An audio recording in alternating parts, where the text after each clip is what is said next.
जय श्री ओम नमः शिवाय। जय श्री ओम नमः शिवाय।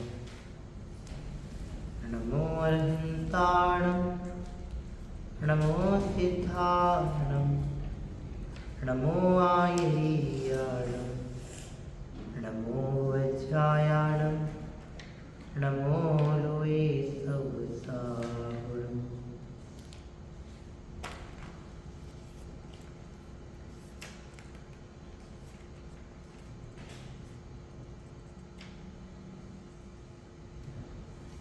मंगलम भगवान वीरो, मंगलम गौतमोदनी, मंगलम कुंदकुंदाध्यो, जय धर्मोस्तु मंगलम, सर्वमंगलमांगल्यं, सर्वकल्याणकारिकम्, प्रधानं सर्वधर्माणां,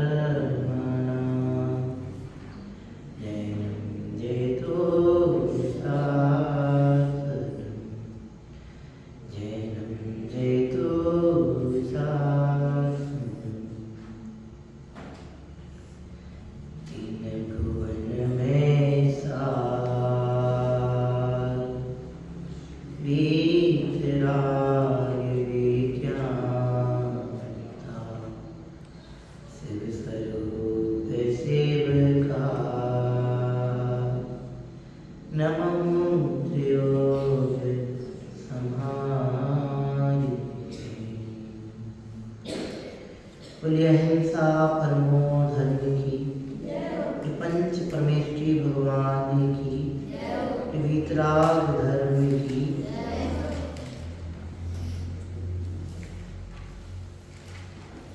महामना पंडित प्रवर श्री दौलत राम जी साहब द्वारा विरचित ग्रंथ श्री छेढ़ाला जी हमारे समक्ष विराजमान हैं। छेढ़ाला जी की दूसरी ढाल के आधार से अपनी एक कक्षा प्रवर्तमान है।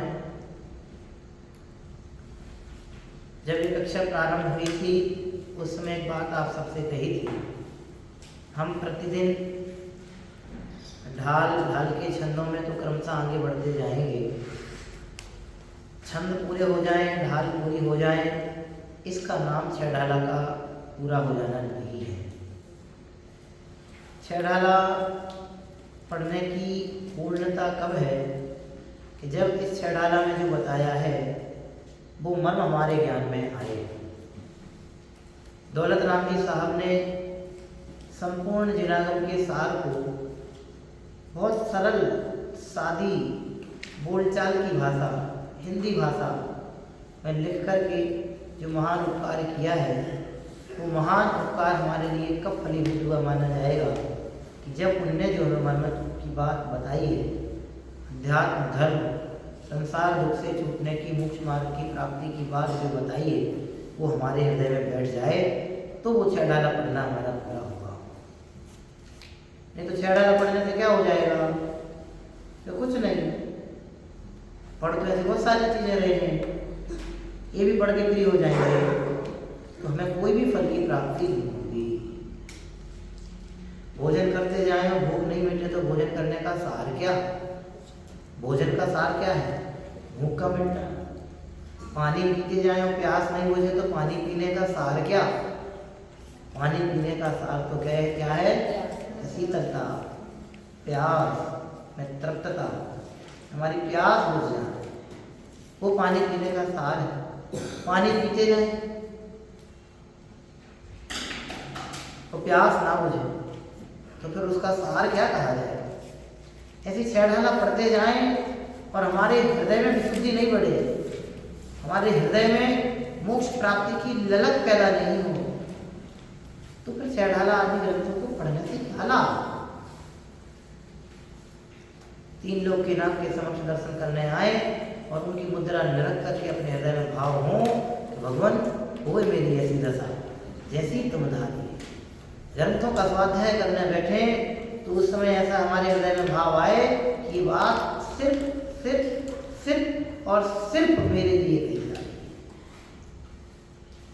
बढ़कर के ऐसा भाव अपने हृदय में नहीं आता है, ऐसे विचार अपने मन में नहीं प्रकट होते हैं, तो फिर इन ग्रंथों को पढ़ने की सार्थकता कैसे सिद्ध होगी? इन ग्रंथों को पढ़ने की सार्थकता इसमें है कि जब मैं को मुख्य करना आ जाए। जब तक मैं को मुख्य करना नहीं आएगा तब तक हम इन ग्रंथों के सार को प्राप्त नहीं होंगे। 6 ढाला, ढाल का अर्थ ही होता है चाल। ढाल का अर्थ क्या होता है? चाल। और अभी हमने चाल का अर्थ क्या पढ़ा था? स्वभाव। अभी पढ़ा था धर्म अधर्म काल है चाल। ढाल का अर्थ चाल। 6 ढाल, 6 प्रकार से जिसको पढ़ा जाए, 6 प्रकार के छंदों का जहाँ प्रयोग हुआ है उसको ढाल कहते हैं, 6 ढाल कहते हैं। और यहाँ ढाल का अर्थ पता है, ढाल माने चाल। यहाँ चाल का अर्थ क्या बता रहे? चाल माने स्वभाव। बहुत अच्छी बात कहें कि जो अपने स्वभाव की ओर चला जाए वह ही है ढाल, अर्थात जो हमें हमारे स्वभाव की ओर ले जाए वो है ढाल। जो हमें हमारे स्वभाव से दूर करा दे उसे कैसे ढाल कह सकते हैं? अब विषयों में नानी रमेंगे, चिदानंद पान करेंगे। अब नहीं रमेंगे, अब हमें संसार से छूटना है। अनादिकाल से लेके आज तक हमने सिर्फ संसार भोगा है, संयोगों से सुख मानकर संयोगों की ओर दौड़ लगाई है। अब यहाँ सिखाया जा रहा है अनादिकाल से ऐसी जो हमारी मान्यता रही उस विपरीत मान्यता को ही मिथ्या दर्शन कहते हैं, उस विपरीत ज्ञान को ही मिथ्या ज्ञान कहते हैं, उस रागदेश रूप विपरीत परिवर्तन को ही मिथ्या चारित्र कहते हैं। और ऐसा ये मिथ्या दर्शन, मिथ्या ज्ञान, मिथ्या चारित्र ही हमारे अनंत संसार परिभ्रमण का कारण है। वो मिथ्या दर्शन, मिथ्या ज्ञान, मिथ्या चारित्र छुड़ाने के लिए यहाँ कहा है कि हमारे दुख का मूल कारण क्या? हमारे दुख का मूल कारण है मिथ्या दर्शन, मिथ्या ज्ञान, मिथ्या चारित्र। हमने अपने दुख का कारण परिवार, कुटुंब, संयोग, वियोग इनको मान रखा था, लेकिन परिवार, कुटुंब, संयोग, वियोग, यहाँ तक कि कर्म भी मेरे दुख का कारण नहीं है। कर्म मेरी आत्मा को दुखी नहीं करते। ज्ञानावरणी, दर्शनावरणी, मोहिनी, आयु, नाम, गोत्र, वेदनी, अंतराय, ये सब कर्म मेरे लिए दुखी नहीं करते। क्यों? क्योंकि कर्म तो जड़ है। जड़ में इतनी ताकत कहाँ जो मेरे चैतन्यमय तत्व को दुखी कर सकते। लेकिन उस जड़त्व में स्वामी पने का, मैं पने का अहंकार जब कर लेता हूँ तो वहाँ से वह मिथ्यात्व घोषित होने लगता है और फिर मैं अपने दुखी होने लगता हूँ। कर्म दुखी नहीं करते। कर्म विचारे कौन, बोल मेरी अधिकाई, अग्नि सहे घन घात, लोह की संगति पाई। कर्म विचारे कौन? कौन है कर्म जो मुझे दुखी कर सकते? मैं अपनी भूल से दुखी हूँ, कर्मों के कारण दुखी हूँ। ये जीव अपनी स्वयं की भूल से दुखी है। इसको सुखी करने में भी स्वयं की भूल का ही सुधार है, समर्थ है। स्वयं की भूल मिटेगी और स्वयं अपने आप बिना किसी के किए ये सुखी सुखी सुखी सुखी सुखी हो जाएगा। कर्म विचारे कौन, बोल मेरी अधिकाई। मेरी स्वयं की भूल ने मुझे दुखी बनाया है और मैं अपने स्वयं की भूल सुधार करके ही सुखी हो सकता हूँ। भगवान महावीर स्वामी की 11 शिक्षाएं पढ़ते हैं ना, ये जीव अपनी भूल से ही दुखी हो रहा है और अपनी भूल सुधार करके ही सुखी हो सकता है। शरीर जड़ है, भाषा जड़ है, कर्म जड़ है, वाणी जड़ है, और जड़ में मुझे दुखी करने की समर्थ नहीं है। मेरी मान्यता है शरीर में अपने पन की बैठ जाती है, इसलिए मैं अपने आप को दुखी मानता हूँ।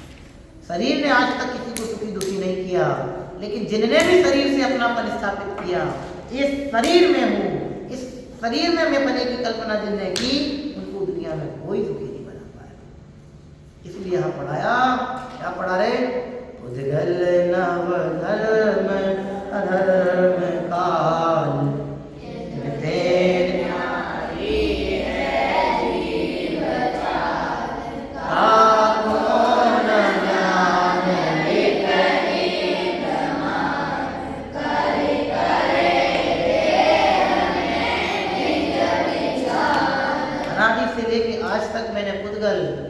धर्म अधर्म आकाश और काल और जीव, इन सबको एक सा ही शरीर, एक शरीर का ही माना, लेकिन सबका स्वभाव अपना अपना अलग अलग है। एक जनागम का बहुत श्रेष्ठ सिद्धांत है, एक द्रव्य दूसरे द्रव्य का कुछ कर नहीं सकता, एक द्रव्य में दूसरे द्रव्य में कुछ करने की सामर्थ्य नहीं। प्रत्येक द्रव्य अनंत शक्तिवान है, अनंत शक्तियों का पुंज है, पिंड है, लेकिन एक भी द्रव्य में इतनी ताकत नहीं, या एक भी द्रव्य में इतनी विशाल नहीं, विशाल नहीं, औकात नहीं, दूसरे द्रव्य में कुछ कर सके। लिख दिया इस पर, उद्गल नभ धर्म अधर्म काल इनते न्यायी है जीव चाल। इस शरीर की चाल अलग है, ये जड़ द्रव्य है, इसकी चाल अलग है। उद्गल धर्म अधर्म आकाश काले जड़ द्रव्य हैं, इनकी चाल, इनका स्वभाव अलग है। मैं इन सब द्रव्यों से भिन्न न्यारा चैतन्यमयी ज्ञान दर्शनमयी तत्व हूँ, जीव तत्व हूँ, मेरी चाल इनसे भिन्न है। जो इन सब की चाल को जीव द्रव्य की चाल के समान मानता है, या जीव द्रव्य की चाल के समान अन्य द्रव्यों की चाल स्वभाव मानता है, वो मिथ्यात्व, प्रकट में प्रत्यक्ष में मिथ्यात्व का पोषण करता है। और जो ऐसे मिथ्यात्व का पोषण करता है, वो नियम से दुखी होता है।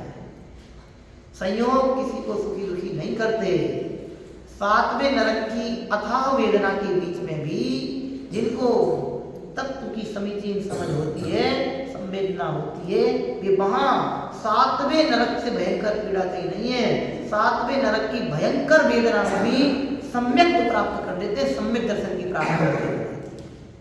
वेदना सम्यक, वेदना के निमित्त से जो सम्यक होता है, उसे वेदना सम्यक तो कहने में आता है, वह संक्षेप। सातवें नरक की वेदना सहन करते हुए भी सम्यक दर्शन प्राप्त कर लेते हैं। और हमें कोई प्रतिकूलता नहीं है, उसके बावजूद भी हम मिथ्या दर्शन का पोषण करें तो हम उन नारकियों से जयभीत हैं, जो नारकी नरक गति में रह करके भी नरक के दुखों को भोग करके भी सम्यक दर्शन प्राप्त कर लेते हैं। और हम समस्त प्रकार की प्रतिकूलताओं से परे होकर के भी सम्यक उपार्जित नहीं कर पाए, तो ये नरक की हार है, ये मनुष्य स्वभाव की हार है। हम जीव हैं, ये हमारे जीवत्व बने की हार है। जीव होकर के भी मेरी सम्यक दर्शन प्राप्त नहीं कर पाए, तो फिर हमारा जीव होना कैसे सार्थक। यहाँ लिख दिया, उद्गल नव धर्म अधर्म काल इनते न्यायी है जीव चाल। एक एक बात हमारे हृदय में बैठ जानी चाहिए। कितनी स्पष्टता से दौलत राम जी साहब ने लिख दिया कि जीव अलग है, अजीब अलग है। जीव के अलावा अन्य सभी द्रव्य कैसे हैं? अजीब हैं, वे मेरे से भिन्न हैं, मैं उनसे त्रिकाल भिन्न हूँ। एक समय के लिए भी नहीं मिलता। इस शरीर के साथ में रह रहा हूँ ना, एक साथ एक क्षेत्र आपका एक संबंध हमारा जो है, एक क्षेत्र में रह रहा हूँ ना, शरीर और आत्मा, तो भी एक क्षेत्र में रहने पर भी ये दोनों एक भी नहीं। शरीर अपना काम कर रहा है और आत्मा अपना काम कर रही है। शरीर आत्मा के काम में कुछ हस्तक्षेप नहीं कर पा रहा है और आत्मा इस शरीर के काम में हस्तक्षेप नहीं कर पा रहा है। बस अज्ञान के कारण मैंने ऐसा मान रखा कि मैं इस शरीर को ऐसा करता हूँ। जब तुम 1 साल के थे और आज 13 साल के हो, तो तुमने 1 साल में 13वें साल में आने के लिए क्या किया? कुछ नहीं, अपने आप ही तो आए।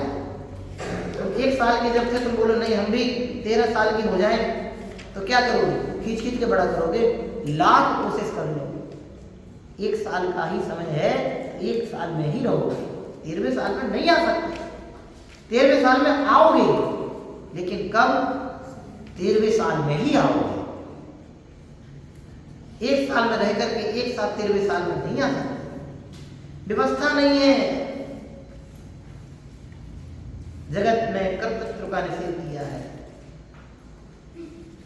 और जब मोक्ष मार्ग की बात आती है तो मोक्ष मार्ग में भी कर्तृत्व का निषेध किया है। जहां कर्तृत्व खड़ा है वहां संसार खड़ा है, और जहां कर्तृत्व का अभाव है वहां संसार का अभाव है। मैं ऐसा कुछ करता हूं, ऐसी मान्यता जहां खड़ी है, मैं अन्य में कुछ करता हूं, मेरे बिना कुछ नहीं चलता, जहां ऐसी मान्यता खड़ी है वहां नियम से संसार खड़ा है। और जहां इस प्रकार की मान्यता का अभाव हो गया, समझना मोक्ष का मार्ग खुल गया। ये बात अपने ज्ञान में आनी चाहिए, ये बात हमारे दिमाग में बैठ जानी चाहिए। मैं किसी में कुछ नहीं कर सकता। शरीर में रोग होता है तो मैं अपने आप को रोगी मान लेता हूँ, शरीर में पीड़ा होती है तो मैं अपने आप को पीड़ित मान लेता हूँ, शरीर में कष्ट होता है तो मैं अपने आप को कष्टवान मान लेता हूँ, शरीर में किसी तरह की प्रतिकूलता होती है तो मैं अपने आप को प्रतिकूलित मान लेता हूँ, शरीर की परेशानी को मैं अपनी परेशानी मान लेता हूँ। ये क्यों? क्योंकि मैंने दोनों के स्वभाव को भिन्न भिन्न नहीं जाना। जब तक उद्गल और जीव के भिन्नत्व को नहीं पहचानेंगे, वेद विज्ञान का पोषण नहीं करेंगे, तब तक सुख के मार्ग नहीं खुलेंगे। यही तो वेद विज्ञान है, जीव को जीव जानना और जड़ को जड़ जानना, जड़ को जीव नहीं मानना और जीव को जड़ नहीं मानना, इसका नाम ही तो वेद विज्ञान है। वेद विज्ञान का सिद्धा सिद्धा एक केचना, अनादिकाल से लेकर आज तक जितने सिद्ध हुए हैं और आने वाले काल में भी जितने सिद्ध होंगे, वे सब वेद विज्ञान के बल से हुए हैं और वेद विज्ञान के बल से होंगे।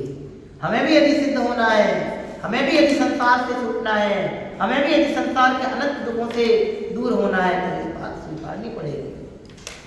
जड़ का कार्य जड़ में होता है, चेतन का कार्य चेतन में होता है। लिख दिया, उद्गल नव धर्म अधर्म काल, इन तेन्या दी है जीव चाल, आपको न जान विपरीत मान, करी करे देह में निज पिछान। देह में निज पिछान, देह में ही अपनेपन की कल्पना करता हूँ, देह में ही, शरीर में ही आत्मत्व पने की कल्पना करना, आत्मपने की कल्पना करना, इसका नाम मिथ्या दर्शन। जड़ में जीवत्व की कल्पना करना, इसका नाम मिथ्या दर्शन। अचेतन में चेतन की कल्पना करना, इसका नाम मिथ्या दर्शन। समझ में आया ना? जिसने मुझे जन्म दिया वो मेरी माँ है, लेकिन जो मेरे जन्म मरण के दुखों को मिटा दे वो मेरी जिनवाणी माँ है।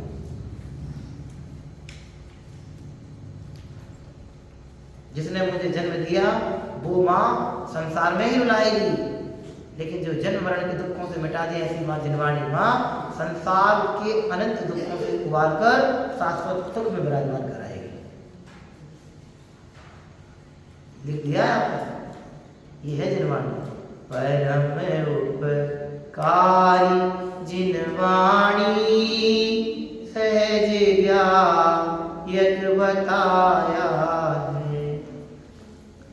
परम उपकारी जिनवाणी सहज यक बताया है, हुआ निर्भार अंतर में सहज आनंद छाया है।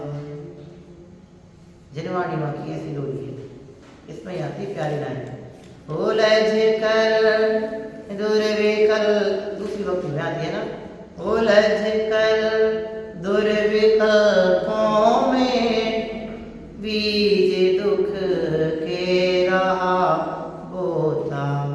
अब दुर्विकल्प समझ में, दुर्विकल्प माने ये दुर्विकल्प है, जीव को जीव नहीं मानना, ये दुर्विकल्प है। जड़ को जीव मानना ये दुर्विकल्प है। अजीव द्रव्यों को जीव द्रव्य मानना ये दुर्विकल्प है। जीव द्रव्य को जीव द्रव्य नहीं मानना ये दुर्विकल्प है। समझ में है ना? दुनिया में जैसे चोरी करने का विचार आना, ये तो बहुत छोटे छोटे दुर्विकल्प हैं। इन दुर्विकल्पों को नहीं गिना, ये तो है ही। इन सब में मुख्य जो है वो गिना रहे।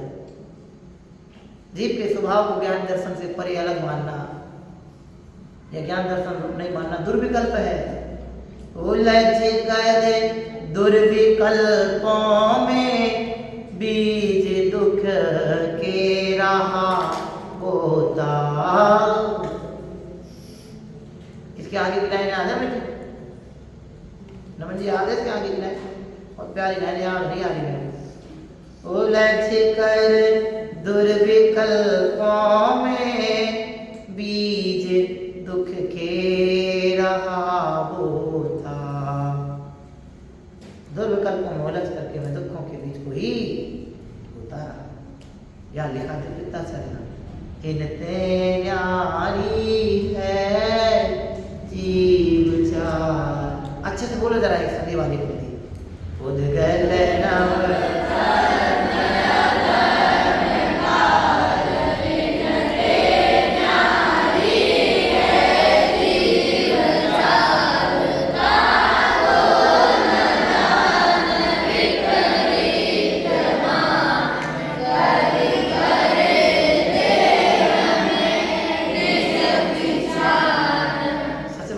गुरुदेव का है। गुरुदेव ने प्रवचन किया ना शेढ़ाला, गुरुदेव श्री कांजी स्वामी ने बहुत प्यारा लिखा। संस्कार इतना प्यारा लिखा, इतना प्यारा लिखा, बहुत प्यारा लिखा। क्या लिखा? गरज। एक शब्द लिखा है इसमें, गरज। ये पढ़ रहा हूँ ना प्रवचन से, गुरुदेव के प्रवचन है, बहुत प्यारे हैं। शेढ़ाला जी को पढ़ने चाहिए। इसमें लिखा गरज। हमने गरज नहीं की कभी, हमने कभी गरज नहीं की, इसलिए बात में पची। ये बात समझ में नहीं है। भूख लगती है तो भोजन की गरज करते हैं, दौड़ते हैं, भागते हैं कहीं तो मिल जाए। प्यास लगती तो पानी की गरज, पानी के बिना काम नहीं चलेगा, गरज। पिताजी को पैसा चाहिए, दुकान खोलते हैं, आंधी आया तूफान, बिजली चमके या बिजली गरजे या बादल गरजे या हवा, कुछ भी है, दुकान खोलने जाते हैं। क्यों? पैसे की गरज। जिसे जिसकी गरज होती है वो उस ओर झुकता है। जिसे जिसकी गरज होती है वो उस ओर झुकता है। तुम्हें अपने माता पिता की आवश्यकता है, गरज है, जरूरत, उस ओर झुकते हो कि नहीं झुकते? झुकते कि नहीं झुकते? आप लोग ये बोलते सर मम्मी से मत कहते ना, पापा से भी मत कहते ना, I am very very sorry, next time ऐसी मिस्टेक नहीं करेंगे। क्यों? मम्मी पापा की गरज है।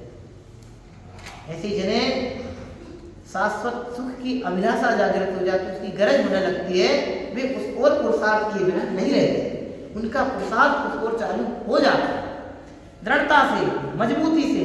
मिथ्या दर्शन, मिथ्या ज्ञान, मिथ्याचार के भाव पने के मार्ग में प्रवर्तने लगता है। वो गरज पड़नी चाहिए। आज तक हमने इसकी गरज नहीं की, इसकी कीमत नहीं की, इसलिए मुझे अपनी कीमत पहचानने में नहीं है। जड़ की कीमत की, अजीब की कीमत की, अचेतन की कीमत की, इसलिए मुझे वही महत्वपूर्ण दिखाई देता है। आपसे पूछा ना कितना पैसा कमाना है, तो बहुत सारे बच्चे कहते हैं सर इतना पैसा कमाना है, इतना पैसा कमाना है। तभी कितना कमाना है? बहुत पैसा कमाना है। फिर क्या करना है? अच्छा मकान बनाना है। फिर क्या करना है? शादी करनी है। फिर क्या करना है? बच्चे होंगे। फिर क्या करना है? बच्चों को पढ़ाएं। फिर क्या करना है? बच्चों की शादी करें। फिर क्या करना है? बच्चों की शादी में नाचेंगे। और क्या करना है? बच्चे बड़े होंगे। फिर क्या करना है? बहुत सारी लंबी चौड़ी लिस्ट गिना देगा, पोता तक पहुँच जाएगा। फिर क्या करना है? तो मरने के नहीं कहेगा, जैसे ना मरने का सर्टिफिकेट लेके आया। कर सकते तो देखो कितना कितना पढ़ा है ज्ञान में। हमारे ज्ञान में एक सत्य श्रद्धान के अलावा कितना कुछ पढ़ा है। और सत्य श्रद्धान के बिना कोई सुखी नहीं होता, जिसे सम्यक दर्शन कहा है। मिथ्या दर्शन के विपरीत है सम्यक दर्शन। एक दिन हमने आपसे कहा था मिथ्या दर्शन यदि ऐसा है तो सम्यक दर्शन को कितना सा समय लगना है, कितना सा समय लगना है। पलटने मात्र का टाइम है। आज उल्टी श्रद्धा है, इस उल्टी श्रद्धा को समीचीन श्रद्धा में बदल इतना कर, इतने का इतना इतना ही काम होता है। श्रुत बिल्कुल जी मिथ्या दर्शन है, इतना सा पलटा लगना है।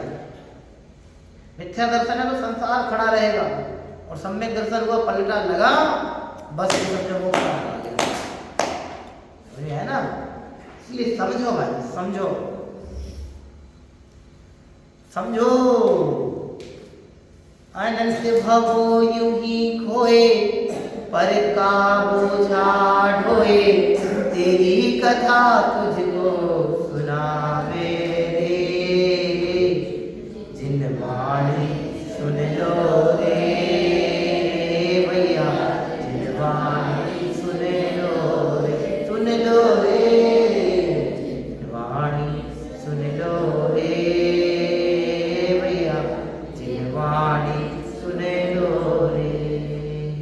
अब सुन लो, शांत से कान खड़े, इन कानों का सदुपयोग जिनवाणी सुनने में। पाप की कथाएं कदम कदम पे हैं। घर में जाओगे, शादी विवाह के काम होंगे, पाप की कथाएं हैं। व्यापार की कथा पाप की कथा है। पत्नी पुत्र माता पिता इन सब की कथा पाप की कथा है। जन्म मरण की कथा पाप की कथा है। राजनीति धर्म राजनीति न्याय नीति सब पाप की कथाएं हैं। न्याय नीति भी पाप की कथा है। शुद्धात्म तत्व के अलावा जगत में जितनी भी कथाएं हैं वे सिर्फ और सिर्फ संसार की कथाएं हैं। और संसार की कथाएं चाहे स्वर्ग मनुष्य गति की हो या नरक त्रैलोक्य गति की हो, है तो वे संसार की ही कथाएं तो है ना। इसलिए ये कथाएं सुनने में अपना समय जाया न करके अपने ज्ञान का सदुपयोग अपने 100 तत्व की कथा सुनने में समर्पित करें तो निश्चित ही अनंत भौकीय परिपाटी वाली विराम को प्राप्त होगी। कितना प्यारा लिखा है, क्या लिखा है?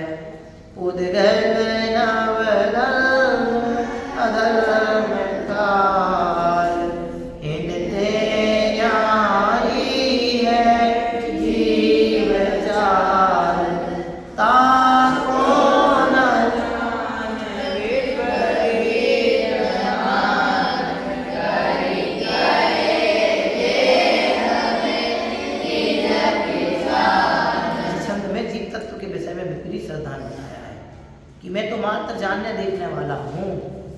जानने देखने वाले के वाला ना मान करके अन्य सब प्रकार से अपने आप को मानना, ये जीव तत्व के संबंध में विपरीत श्रद्धा है। विपरीत श्रद्धा को संसार मिथ्या दर्शन कहा था ना।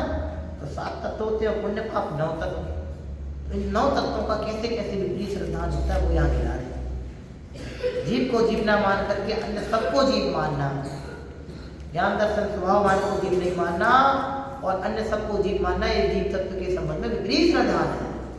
और ये विपरीत श्रद्धा ही मिथ्या दर्शन है, और ये मिथ्या दर्शन ही हमारे दुख का कारण है। तो दुख का कारण क्या है भाई? विपरीत श्रद्धा, विपरीत ज्ञान और विपरीत आचरण। मिथ्या दर्शन, मिथ्या ज्ञान और मिथ्या चारित्र, यही मेरे दुख का कारण है। इन कारणों को जान करके हम इन कारणों से छूटें और सम्यक ज्ञान चारित्र को प्राप्त हों, ऐसी परम पवित्र मंगल भावना के साथ अभी विराम लेते हैं। ओम नमः शिवाय।